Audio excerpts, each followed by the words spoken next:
दोस्तों आज के डेट में हम लोग ताम्रपाषाणिक संस्कृति को देखेंगे। देखिए नवपाषाण काल तक हम लोगों ने देख लिया था सारी चीज़ों को, और आज की डेट में नवपाषाण काल का विभाजन जो है जो मृदभाण है और गैर मृदभाण के आधार पर करेंगे कि जहाँ पर जो मिट्टी के बर्तन या मिट्टी के जो चीज़ें बनाई गई थी वो प्राप्ति हुई है और कुछ स्थानों पर नहीं प्राप्त होती है। ठीक है, तो उसी को दो कालों में बांटकर बात करेंगे। और यहीं से ताम्र का मतलब है कि तांबे से संबंधित चीज़ें हमें तांबा प्राप्त होता है, जो चालकोलिथिक जिसको कहा जाता है चालकोलिथिक।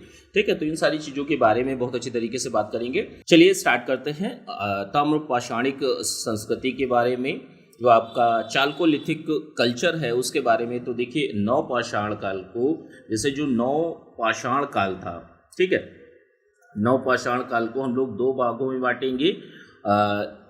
पहले वाला जो पोर्शन आता है यहाँ पर मिट्टी के बर्तन नहीं पाए जाते, और दूसरा वाला जो है वो मिट्टी के बर्तन पाए जाते हैं। ठीक है, तो अब देखिए मृदभाण के आधार पर विभाजन किया जाता है। प्रारंभ में, नवपाषाण के प्रारंभ में गैर मृदभाण कहा गया है, जहाँ पर मृदभाणों की जो मिट्टी के बर्तन होते हैं उनकी प्राप्ति नहीं हुई। ठीक है, और अंत में जैसे नवपाषाण का जो अंत का काल आता है, अंतिम का काल आता है, तो वहाँ पर मृदभाण पाए जाते हैं, धातुओं का प्रयोग स्टार्ट हो जाता है, यहीं से तांबा प्राप्त होता है। तो इसीलिए इस काल को क्या कहा जाता है? ताम्रपाषाणिक संस्कृति भी कहा जाता है। इसमें देखिए जो औजार थे इस काल के, जो ताम्रपाषाणिक संस्कृति के जो औजार थे, तो उनमें तांबे के और पत्थर के औजारों का प्रयोग मिलता है। और इस ताम्रपाषाणिक संस्कृति को जो प्रतिपादन किया था वो बीजी चाइल्ड ने किया था।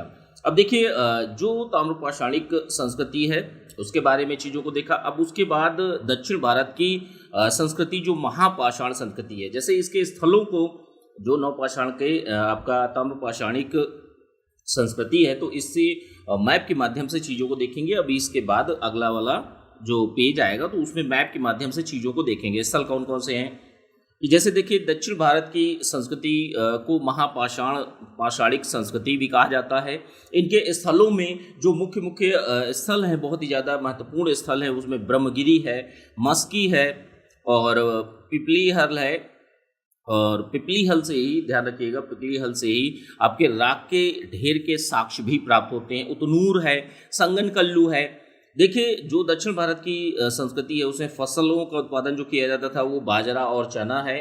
चरवाहा संस्कृति का भी हमें प्रमाण मिलता है। जैसे दक्षिण भारत की संस्कृति में सबसे ज़्यादा प्रभाव जो मिलता है वो चरवाहा संस्कृति का भी मिलता है। अब देखिए इलाहाबाद के पास से हमें कौन कौन सी चीज़ें मिली हैं। देखिए ताम्रपाषाणिक स्थल हमें प्राप्त होते हैं, जैसे इमली डी है, नरहन है, सौगौरा है, सौगौरा कहा जाता है इसको, फैराडी है। साइपाई में क्या है? साइपाई में एक तलवार और मत्स्य भाले का सिर मिला है। तो ये कुछ अलग अलग स्थानों से ताम्रपाषाणिक जो स्थल हैं तो उनसे हमें औजारों की प्राप्ति हुई है, उन चीज़ों की प्राप्ति हुई है। लौह युग आता है, देखिए लास्ट में जो आता है तो लौह युग 1000 ईसा पूर्व से, और इसका जो मुख्य स्थल है एटा है। ठीक है, ध्यान रखिएगा एटा से हमें क्या प्राप्त हुआ है? अतरंजी खेड़ा एक जगह है, तो अतरंजी खेड़े से लोहे का प्राचीनतम साक्ष्य हमें प्राप्त होता है। ध्यान रखिएगा। अहिछत्र, जैसे अहिछत्र जो है आलमगीरपुर है, हस्तिनापुर है, मथुरा है, रोपण है, श्रावस्ती है, नोह, तो इन सारी जगहों पर भी हमें प्रमाण मिलते हैं, साक्ष्य प्राप्त होते हैं। ठीक है, अब अगली चीज़ क्या है? देखिए ताम्रपाषाणिक संस्कृति के जो स्थल हैं उनको भी अब एक एक करके देख लेते हैं। तो देखिए नर्मदा घाटी में, नर्मदा घाटी आपकी एमपी में है, तो यहाँ से एक जगह है नौदा टोली। तो नौदा टोली से ताम्रपाषाणिक काल के काले व लाल मृदभाण पाए, मिट्टी के काले रंग के और लाल रंग के मिट्टी के बर्तन प्राप्त हुए हैं। ठीक है, यहाँ से चरखे प्राप्त हुए हैं। कहीं ना कहीं लोगों को चरखा और तकलियों का भी ज्ञान था, वो जो बुनाई होती है उसका भी, चरखा चलाने का भी उनको ज्ञान था। तो ये चीज़ें प्राप्ति, जैसे जो औजार मिलते हैं उसके आधार पर उस समय के सामाजिक जीवन के बारे में हम लोग जानते हैं। ठीक है, अगली चीज़ क्या है? अगली चीज़ है आपका नर्मदा घाटी जो है आपका, तो इसमें प्रमुख स्थलों की जहाँ तक बात कर लेते हैं तो इसमें जैसे कायथा संस्कृति है, एक कायथा संस्कृति, के तहत जो स्थल आते हैं, जैसे एरड़ है, नगदा है, नवदा टोली है। कायथा संस्कृति जो है यहाँ से हमें प्राप्त होता है। एक घर में 19 तालाब के कंगन प्राप्त होते हैं, ठीक है, तांबे के कंगन प्राप्त होते हैं और 2 कुल्हाड़ी मिलती हैं। तो यह प्राप्ति आपकी कायथा संस्कृति के अंतर्गत मिलती है, ठीक है। यहाँ से और क्या चीज़ें प्राप्त होती हैं कि जैसे यह माना जाता है कि कायथा संस्कृति में अमीर लोग रहते थे। कहने का मतलब यह है कि अमीर लोग किलाबंद बस्तियों का निर्माण किए हुए थे, कि कहीं ना कहीं ये चीज़ें दर्शाती हैं कि लोग किस तरीके से वहाँ पर रह रहे थे, उनकी जो सामाजिक स्थिति थी वो कैसी थी। तो उन सारी चीज़ों के बारे में इसमें जानकारी हमें प्राप्त होती है। जो आपका नर्मदा घाटी में आपका कायथा संस्कृति थी, तो वहाँ से जो चीज़ें प्राप्त हुई थी उसके बारे में। अब देखिए बनास संस्कृति, तो ये देखिए दूसरा केंद्र माना जाता है। जो बनास संस्कृति को अहाड़ संस्कृति भी कहा जाता है, क्योंकि देखिए स्थलों को अहाड़ कहते थे। यहाँ पर इनके स्थलों को क्या कहते थे? अहाड़। तो इसी के नाम पर अहाड़ संस्कृति भी बनी है, ठीक है, ध्यान रखिएगा। अगली चीज क्या है? जो गिलुंद था, जो दूसरा केंद्र था गिलुंद, ठीक है। तो यहाँ से हमें क्या प्राप्त हुआ है? यहाँ से घरों के ढांचे के अवशेष प्राप्त हुए हैं। घरों से जो घर के ढांचा होता है तो उसकी प्राप्ति, उसके अवशेष हमें गिलुंद से प्राप्त हुए हैं। राजस्थान का दूसरा केंद्र है, ठीक है।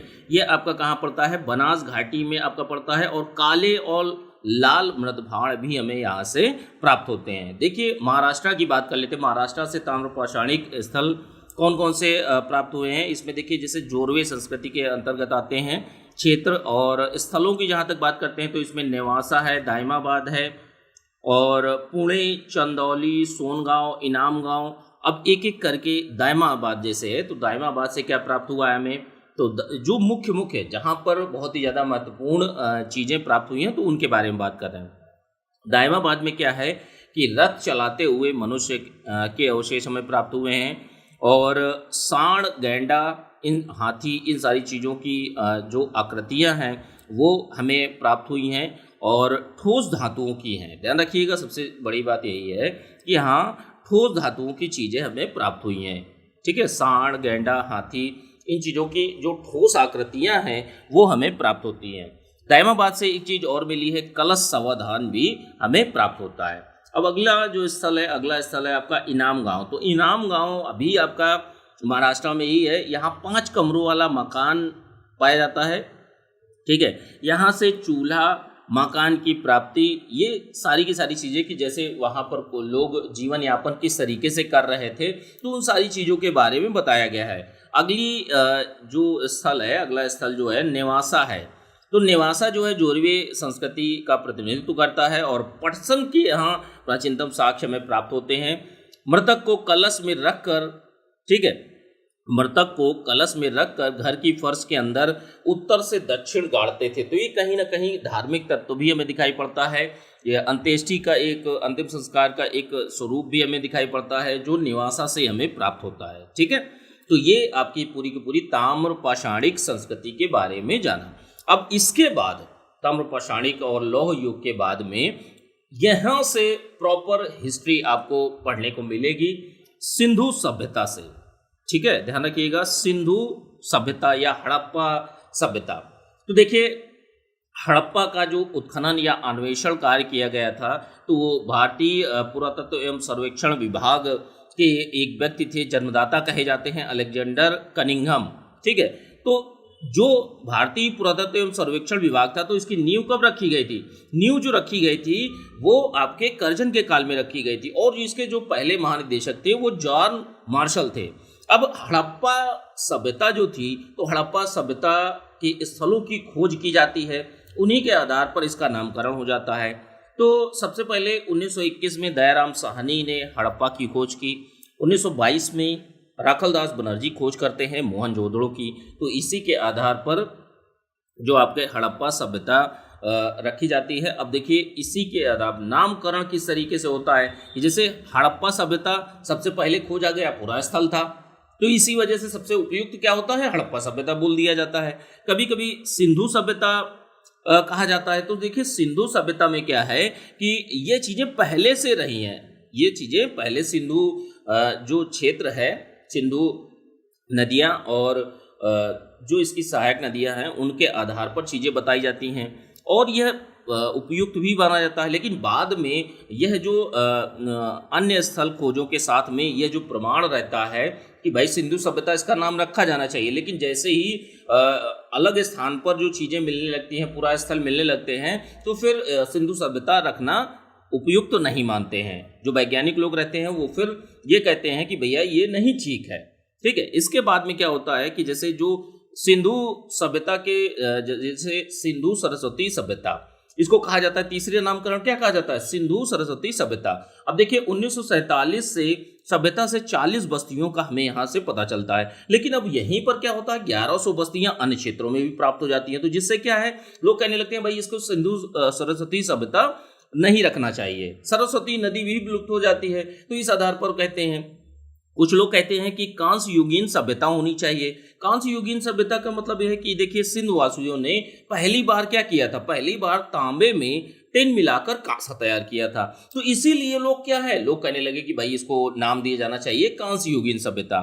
और प्रथम नगरीय क्रांति भी कहा जाता है, तो पहली बार नगरों का उदय, यहाँ पर बड़े बड़े नगरों का उदय माना जाता है, नगरीय क्रांति। तो इसी आधार पर जो पांचवा नामकरण किया जाता है प्रथम नगरीय क्रांति भी कहा जाता है।